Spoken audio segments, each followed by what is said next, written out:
Makanya masjid hari ini subuh, ya, mulai dari dasar karakter tadi. Ada tidak seorang orang tua hari ini ketika anaknya tidak bangun subuh dia menunda pendidikannya? Orang Indonesia ini kan begini, begitu selesai anak kuliah dan bapak anak SMA dan bapak kuliah. Coba lihat, sholatnya tidak beres, mau dikuliahkan. Padahal yang pertama itu adalah suruh anakmu sholat umur 7 tahun. Umur 10 tahun tidak sholat pukul. Itu persoalan tauhid. Ajarkan anakmu memanah berkuda dan berenang. Ketika dia tidak pandai memanah berkuda dan berenang, tidak pernah disuruh pukul. Saya berani men-skor anak, kamu tidak usah kuliah dulu. Marah kamu. Karena juara. Kenapa tidak subuh kamu belum beres? Diskor 1 tahun. Nah, kita hari ini kebersamaan umat Islam ini yang dulu.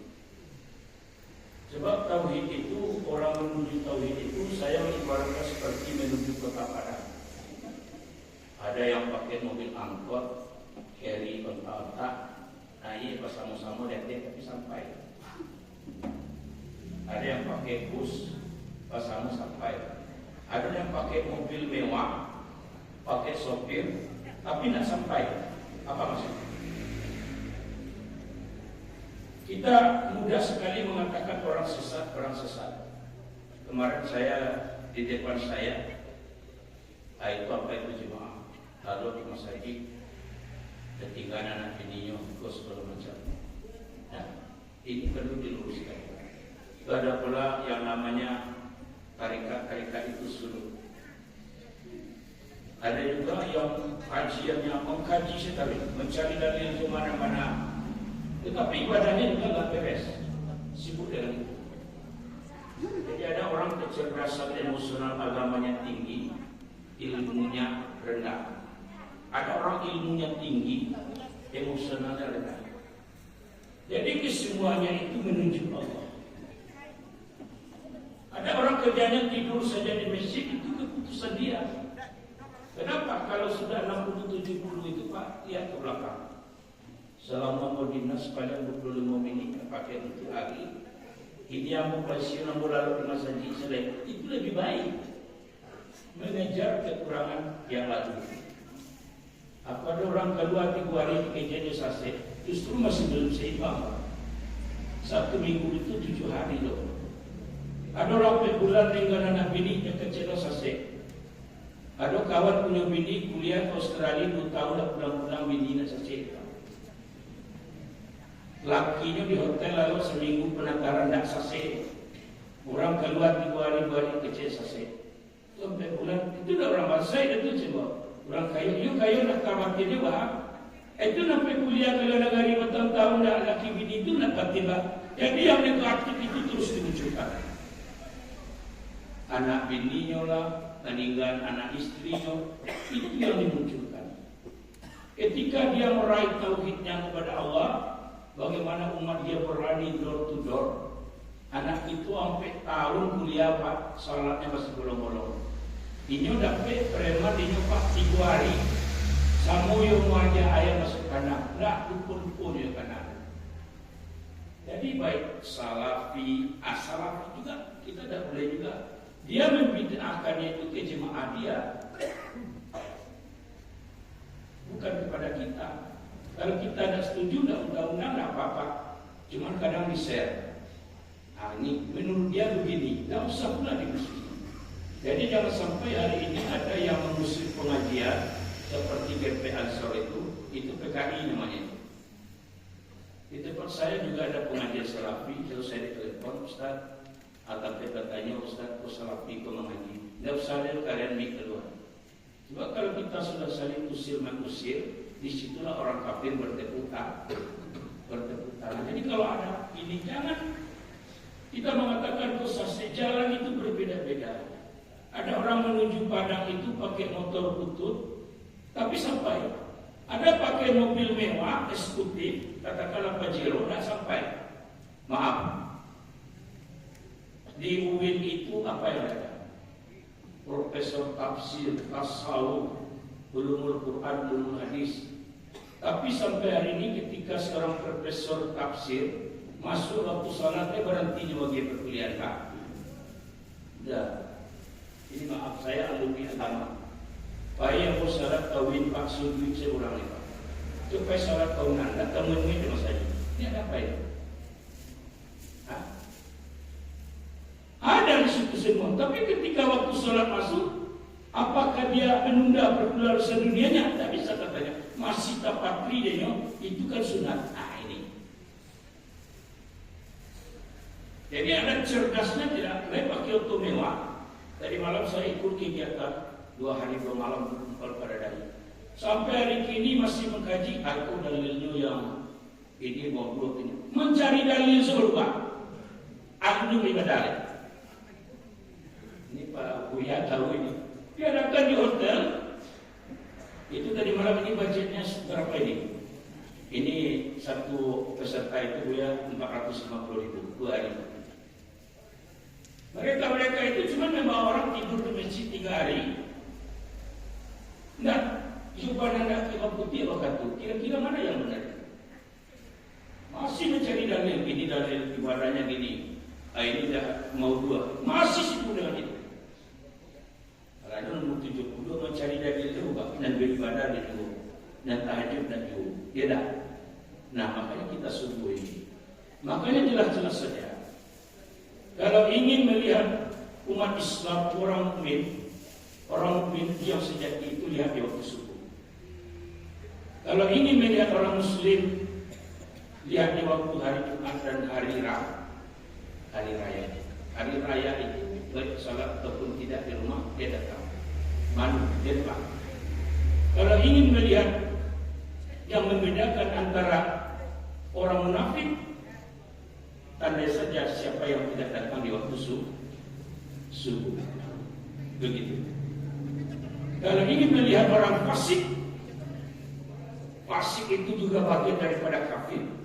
Dia ada mengaku Islam tetapi dia tidak sholat.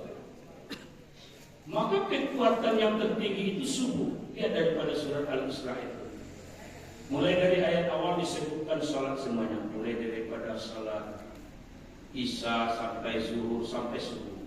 Di situ subuh dikatakan pada waktu subuh itu turun malaikat.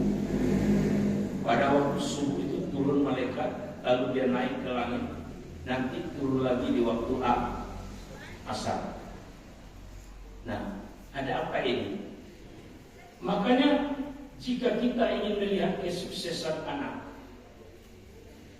pastikan dia bisa bangun waktu subuh. Apalagi tahajud sepertiga malam. Saya bertemu dengan seorang anak, dia lulus DI. Lalu saya tanya orang tuanya, orang semua S2, ya S1 lewat. Kalau BI itu kan luar biasa. Kalau lulus dikasih rumah, kasih mobil, kasih rumah kosong, ya dia pikir 5 juta kali kasih rumah. Itu hebatnya BI. Gaji tidak main-main di situ. Apa rahasia anak bapak bisa lulus? Anak saya Ustaz, kalau siang itu hampir dia tidak belajar di rumah, belajar di sekolah. Karena kerja saya ini gali nasi, pulang sekolahnya tolong ambil. Dia selalu bangun jam 3 pagi. Bangun jam 3 pagi, dia tahajud, habis tahajud baru dia belajar. Habis belajar baru dia pergi ke masjid. Bayangkan anak-anak ini anak diambil dengan awal. Kuliah di Padang, kafe kos main HP. Duduk di kafe main HP. Pulang ke kampung, apa kerja membengkek main HP juga. Nggak sholat dong. Jadi anak ini Pak, anak apa pulang di Padang. Sholatnya subuh dah. Jadi kuncinya dari situ kalau kita Pak tidak mana dilacui yang kali yang dogo, ya dah. Tidak pernah diundang juga datangnya. Tapi yang generasinya. Jadi ilmu-ilmu fikih-fikih ibadah itu tidak akan dibuka. Apa dibuka ikhtilaf. Tidak kasadonya orang itu jadi mufasir. Seakan-akan orang itu mengistimewakan hukum sadok. Ya dah, ketemu dia dah. Jadi tunjuk waltakum minkum umatli. Orang-orang untuk itu itulah itu. Ketua MUI kita, para ustaz. Yang lain itu ibadah saja.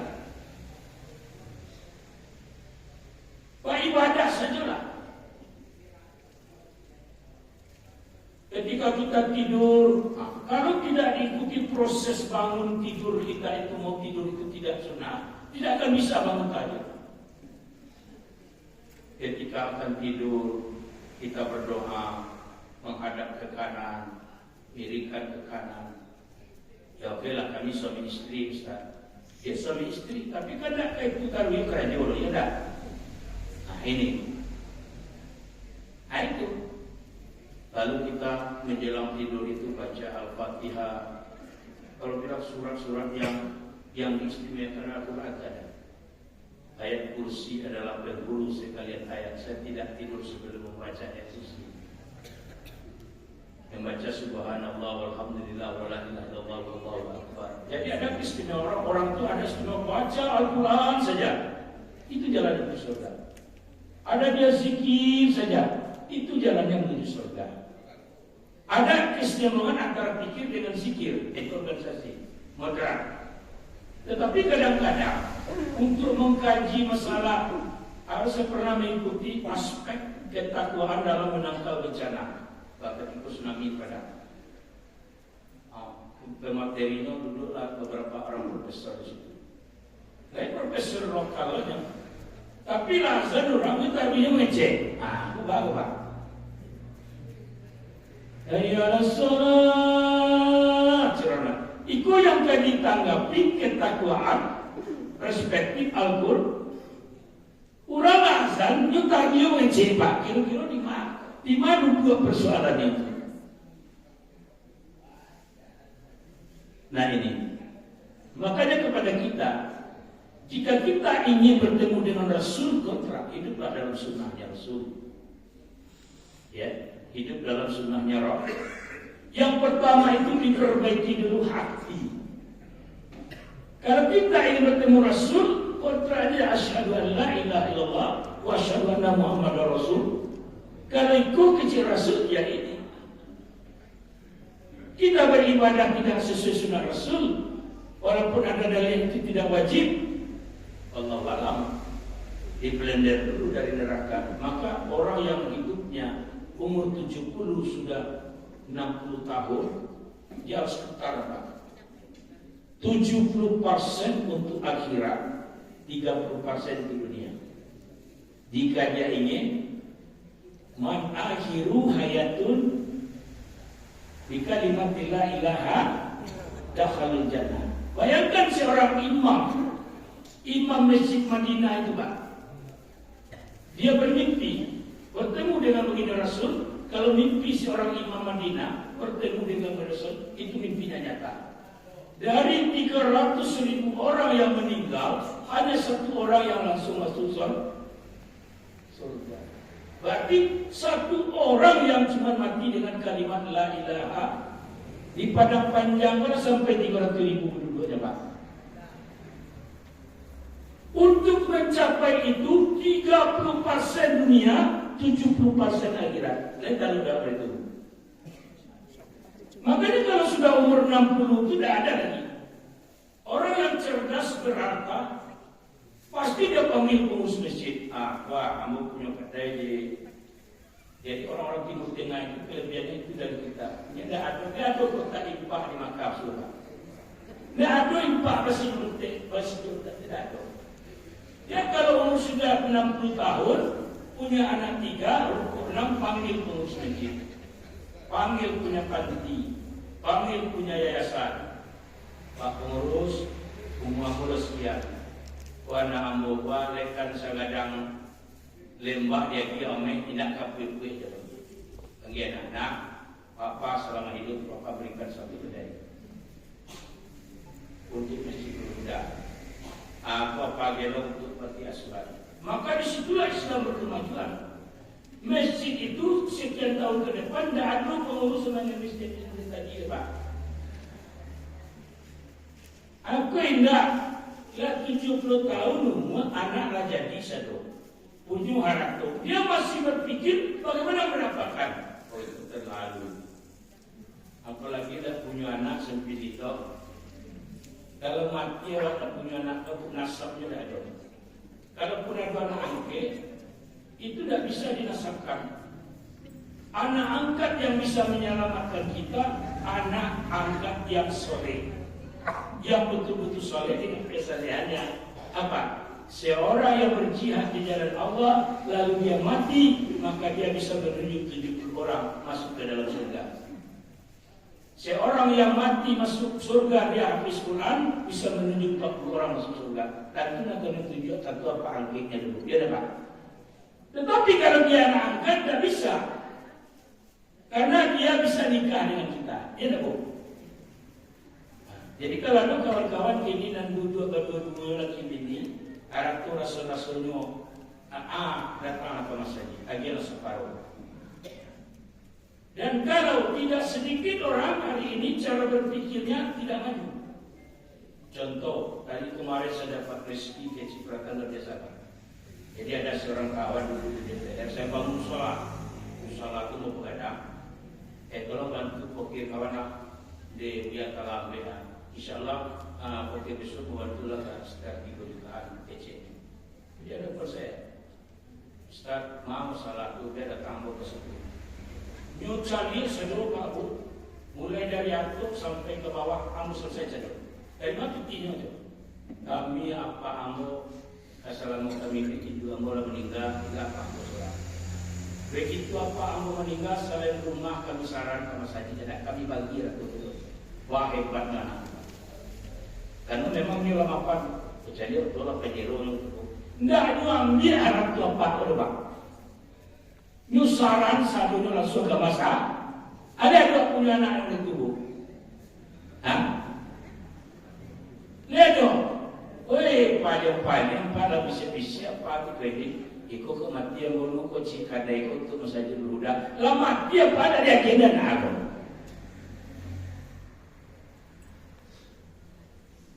Ibu apa yang saya hormati? Maka bagaimana orang yang bisa meraih kesuksesan subuh itu tadi? Mulai prosesnya ada syarat-syaratnya. Innal munafiqina yukhadi'una Allah wa khadi'uhum allazina idza qamu kusala yura'una nasallahu yasqullahu ila qadilan. Sini kuncinya. Orang munafik itu menipu Allah dan Allah akan balas tipu mereka. Siapakah mereka? Malas salat. Selagi kita malas salat, walaupun kita tetap salatnya tidak pernah baik, itu tetap munafik. Jadi kita ini yang hanya merasa bangga dengan salat 5 waktu, tetap dipelender neraka. Karena hatinya masih ada malas. Bagaimana untuk membakar sifat malas itu tadi baca hadis? Dalam buku As-Salat juga dikatakan, jika ini membakar sifat malas untuk ibadah sholat, ya, lakukan sholat berjemaah 40 hari 40 malam tidak pernah putus dan tidak pernah berhenti. Selagi kita mengabaikan sholat berjamaah, jangan mimpi akan bangun tahajud di tengah malam. Jangan mimpi, karena kalbu kita itu tipis sekali energinya. Coba, barang siapa yang melakukan sholat isya berjamaah lalu disambut oleh subuh berjamaah, maka dia seperti salat sepanjang malam. Nanti kita hitungkan 27 kali 4 itu berapa? 108 rakaat. Ditambah nanti 27 kali 2, 52 rakaat. Begitu mudahnya Allah memberikan suatu energi kepada kita. Dari lampu yang satu ini menjadi 27. Kalau kita laksanakan salat sendiri di rumahmu 108 rakaat ditambah 50 sampai rakaat, dia sampai pagi ya, Bu. sampai pagi. Tetapi keistimewaan diberikan Allah, siapa yang melakukan sholat isya berjamaah lalu disambut oleh subuh berjamaah, maka dia seperti sholat sepanjang malam. Maka barang siapa yang melakukan iko yang berjalan ke kurang rumah boboknya salah paham berbuka kan itu. Kadang kawan salah paham, beliau mirip istri Pak Endrianis. Kemarin mau ceramah capek karena kurang rumah Pak Endrianis di bobok di sini. Tidak, begini dia. Kadang baru perkenalkan ya Pak. Jadi mau kemampai memang dikawal dari kurang rumah bobok kali. Bukannya takut Pak, bukannya tak percaya Pak. Dia salah paham dan Pak Ketua. Takut terjadi bahwa lanjut Pak. Siapa yang berjemaah sampai subuh, jadi energi berjemaah itu luar biasa. Maka itu yang dikejar oleh mereka. Kalau kita lakukan sholat berjemaah ini mencapai yang 40 hari 40 malam itu, kita masih dalam kegiatan standar normal dan tercapai. Makanya Gubernur Bengkulu itu yang sekarang gubernur, dulu dia wali kota, dia buat sayembara. Dia letakkan Innova ketika itu baru keluar apa? Ketika Innova baru keluar, dia pajanglah Innova di muka Masjid Agung Bengkulu. Dia letakkan di muka saja. Pasang CCTV. Siapa yang mampu sanggup melaksanakan salat berjemaah di masjid ini, tidak pernah putus, tidak pernah terlambat, ambil ke Innova. Tapi kalau melanggar sekali langsung angin kan itu. 8 tahun Pak ada sanggup dong. Jadi maka untuk urusan akhirat ini memang harus ada jihad. Itu orang penekaran latihan sampai bulan urusan dunia saja udah ada mengecek sase. Itu orang tinggal di masjid sebulan dikecek sah. Anak jadi anak bininya lah bicara. Orang dah mana lalu di masjid cara itu Pak ya dah. Jadi kemuka saya pergi ceramah khotib hari raya kemarin di daerah Bengkulu. Jadi si Armayan itu. Itu ada datang dulu ya kami usia saya. Itu ada kainnya tajamu-jamu di pagar. Kainnya tajamu itu nampaknya Pak. Dan ibadah orang tengah malam ini bagaimana dia mengaji bersama mengaji. Itu tidak ada. Kan aib kita bersama tak kurang. Kemarin ada orang tidur di depan masjid di Medan dibunuh. Dia dah. Ini aib yang luar biasa ini. Maka katakan kalau masjid hari ini kamu salat bercantik-cantik. Tak perlu menara saja itu dibangun oleh dia. Siapa menara Pak? Dilatan nik dan puncak masjid wah. Kadang apa masjid Hidayatullah. Ya Pak. Hendaknya mereka studi banding di sini, studi tour. Untuk mencapai jemaah subuh yang sebanyak ini tidak bisa hanya dengan persoalan-persoalan dunia, persoalan tauhid. Selagi kita mengabaikan salat berjamaah dan salat di masjid, kita akan merasa malas. Setan itu pintar sekali. Maka untuk mengejar itu, memang salat berjamaah, salat di masjid. Minimal sholat di masjid. Nah ini perlu kita luruskan. Saya kemarin ada orang, ini baru saya buka di Bukit Tinggi 3 meter. Ternyata kalaupun kita terlambat sholat, kita tetap melangkahkan kaki kita ke masjid. Walaupun sholat sendiri di masjid, tetap dihitung berjamaah. Nah ini keutamaan sholat di awal waktu ini. Tetapi walaupun kita memang ada urusan, kan ada dalam hadis, barang siapa yang berjalan menuju masjid, sesampainya di masjid tidak ada yang mengimami dia, lalu dia sholat sendiri, tetapi itu berjamaah dengan alasan syar'i. Kata-kata syar'i itu adalah masih dalam konteks halal. Lalu kita sampai di masjid, tadi antara Imam Syafi'i dengan Maliki itu ada perbedaan pendapat. Kalau Syafi'i mengatakan dan berjamaah di masjid itu 1 kali. Berikutnya salatnya seorang tetap itu berjamaah. Jadi mulai sekarang minimal Kalaupun kita ada tamu di rumah atau ada urusan yang genting, tidak bisa capek loh. Walaupun sudah di ujung waktu, tetap langkahkan kaki ke masjid, sholat di masjid. Kalau kita paham dengan fikih-fikih sholat terlambat, lakukan. Tetapi kalau kita tidak paham, apalagi orang yang di masjid tidak paham, ini semua tidak perlu lakukan. Awak di bawah masjid Pak,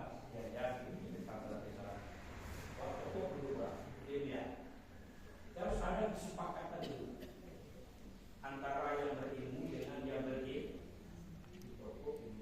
Kalau seorang guru menerangkan seorang berarti itu sepak. Kalau di toko guru katakan ada yang salah. Mereka merasa pada itu. Awal kalau baru yang guru beliau sedang boleh apa tahu ya Pak. Kalau memang dia tidak ada reaksi, kalau dia salat maghrib, itu belum langsung kepada baca. Berarti dia setuju. Kalau dia tidak setuju, salat di sini. Dia salat di sini, tetapi itu berjamaah. Tetapi tentu saja kualitasnya berbeda dengan orang di awal waktu. Tetap ada ancaman, barokahnya dia tidak dapat. Tapi salatnya tetap 27 kali di apa ancamannya? Barang siapa ketika telah mendengar suara azan, lalu dia lanjutkan aktivitasnya, walaupun dia merapatkan rapat anggaran 1 miliar 1 triliun, dia seperti mengejar 1 biji pasir berat. Tapi dia tinggalkan rapat itu tadi, lalu dia ambil wudhu seperti mengejar emas sebesar gunung Uhud. Tetap berbeda. Bahkan ancaman Rasulullah, kalau dia tahu bagaimana dahsyatnya manfaat daripada salat berjamaah ini, akan kubahkan rumahnya. Makanya di zaman Nabi itu beda dengan kita. Ada 2 tokoh di situ, ada Sya'ban, ada Uqbah bin Ma'bud. Uqbah bin Ma'bud ini buta lumpuh, selalu diangkat oleh pembantunya ke masjid. Ketika dia tidak punya pembantu pulang kampung, ya Rasul, saya jauh, saya buta, saya lumpuh. Saya besok tidak ke masjid, bolehkah? Kata baginda Rasul, boleh. Lalu tanya oleh malaikat, apa dia mendengar suara azan? Ya, tetap salat di masjid. Yang hebat itu Sya'ban. Sya'ban ini kalau salat dia sebelah kanan dulu. Jadi Nabi jelek Sya'ban. Sekali Sya'ban datang. Sekarang rumah Sya'ban itu ada apa? Kalau diukur jarak rumah Sya'ban itu dengan Masjid Nabawi itu hampir lebih 1 jam perjalanan. Kalau jalan kaki 2 jam lah. Tak pernah dia tidak ke masjid. Lalu sekali Sya'ban ini tidak nampak oleh Nabi. Lalu ajak sahabat, ya sahabat mungkin Sya'ban sakit. Begitu kan Nabi. Jadi Nabi itu imam itu maduk ke jemaah, kalau nampak imam bertanya kemana. Kan begitu. Begitu imam berdiri Rasul sampai di pintu masjid memakai bininya. Ya Rasul, suami yang tidak bisa bersama engkau pada hari ini. Karena dia telah pergi untuk selama. Jadi orang dimasuk Nabi, Bapak Ibu, alamat mati baru berhenti ke masa. Kalau awak Bapak alamat mati baru dibawa ke masa. Kalau kita baca fikih tentang bagaimana nilainya orang mati tidak sholat, atau sholat macam ambuang kalawin lain. Campaan kalawin tidak perlu disolatkan. Kalau saya tidak sekasar itu. Waduh laki awak tidak sholat, bu, mati jadi bodoh ke masjid, bu. Jadi balik orang banyak, ya tak? Tak pernah sholat, tak pernah ke masjid. Ada mukul lalu ke pak. Awak sholat pak, orang tak pernah ke masjid, lalu mukul awak bagi begitu tu pak. Maka kalau ibu ingin menyelamatkan laki ibu, jangan kecil diangkat. Apabila lama 40 tahun kata tak salat bacakan takbir sampai kah. Beko ibu kok kalau beko kalau baik baca doa, aku baca doa. Rakyat salat Allahumma ighfir lahu warhamhu. Sesekali jadi wa'fu anhu wa akrim nuzulahu. Amin dah ada. Ikut doa mengabul baca doa kan. Tidak kamu beraja membaca doa agama. Mati. Jadi kuncinya itu berjemaah. Selagi kita tidak berjemaah, kita seperti menghidupkan satu lampu. Tidak akan bisa kita tahajud bangun kalau orang berusaha masih tahajud. Tetapi orang sholat di awal waktu itu kualitasnya berbeda. Saya baca hadis festival ini tentang sholat saja. Orang siapa yang ketika dia sampai di masjid itu mengikuti adab-adab masjid, dari rumah berjalan berwudu, berjalan kaki tidak boleh tergesa-gesa. Langkah kaki yang kiri adalah menghapus dosa, langkah kaki kanan mengangkat darah. Tidak boleh berlari-lari.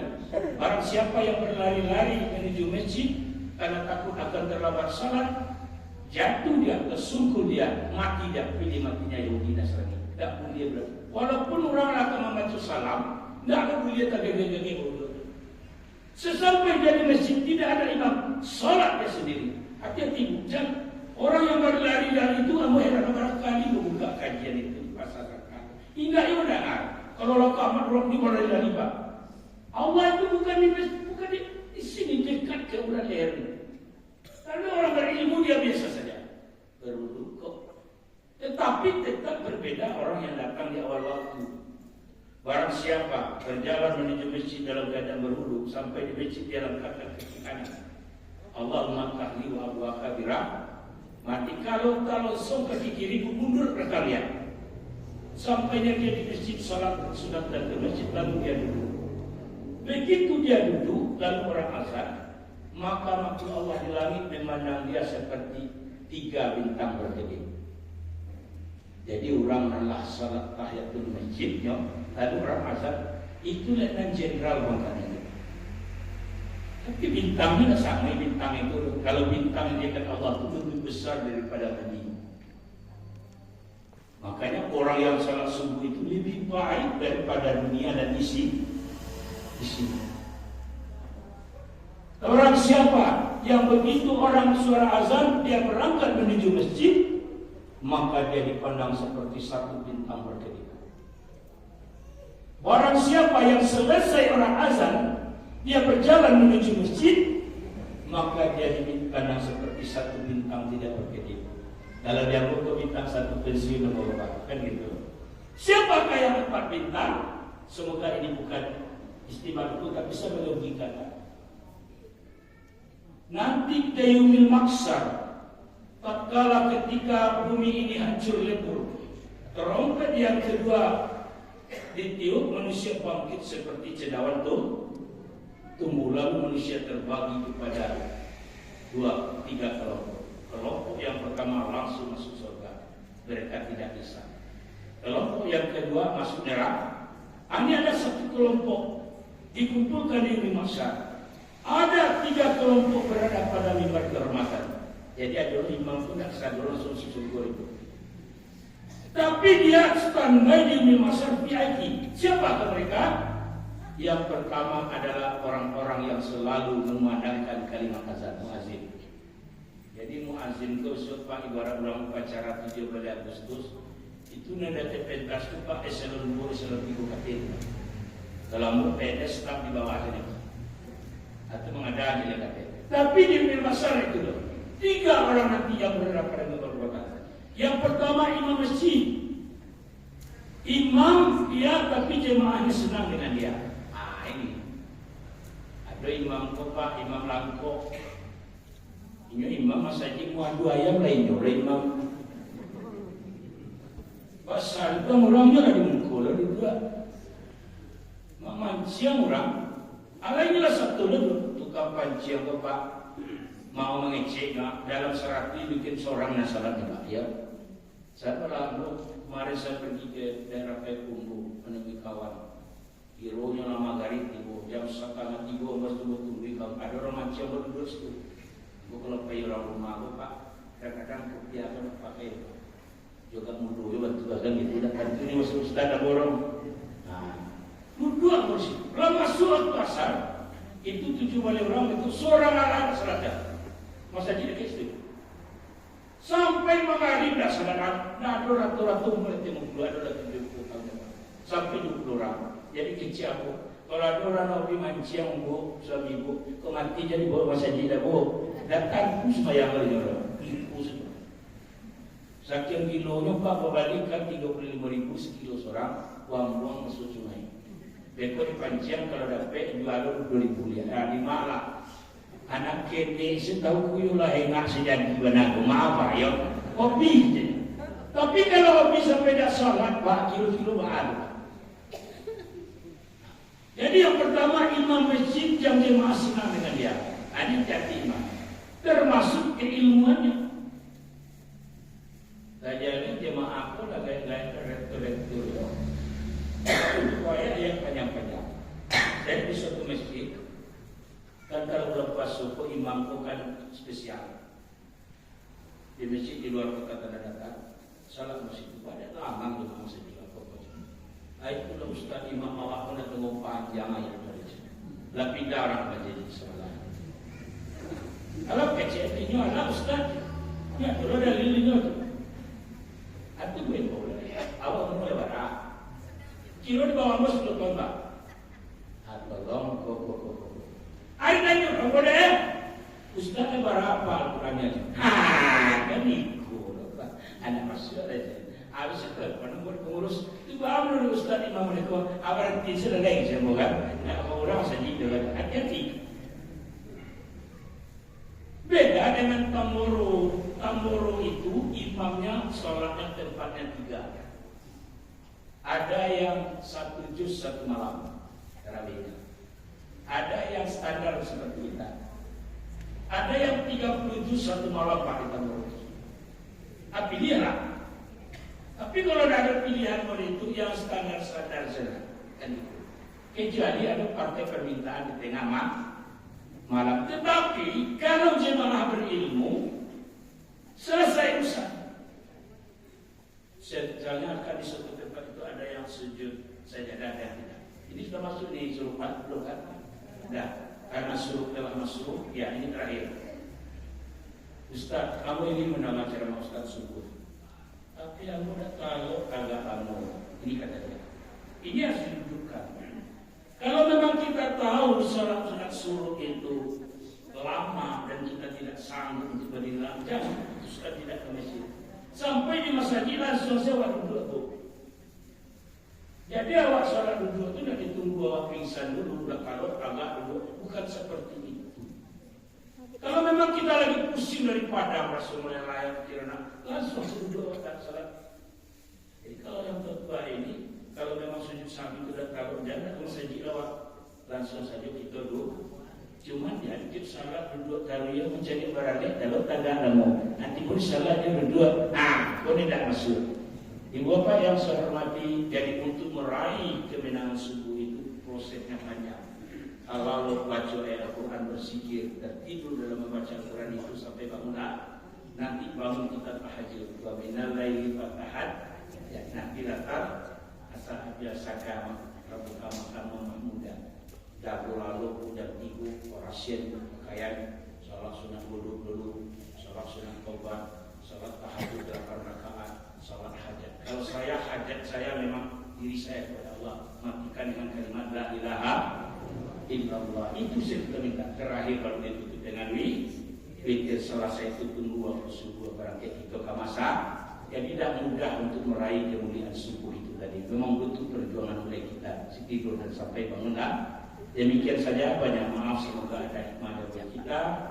Mari kita berselawat. Sallallahu ala Muhammad. Sallallahu alaihi wasallam. Sallallahu ala Muhammad. Sallallahu alaihi wasallam. Banyak maaf bila bisabil haq, fastabiqul khairat. Wassalamualaikum warahmatullahi wabarakatuh.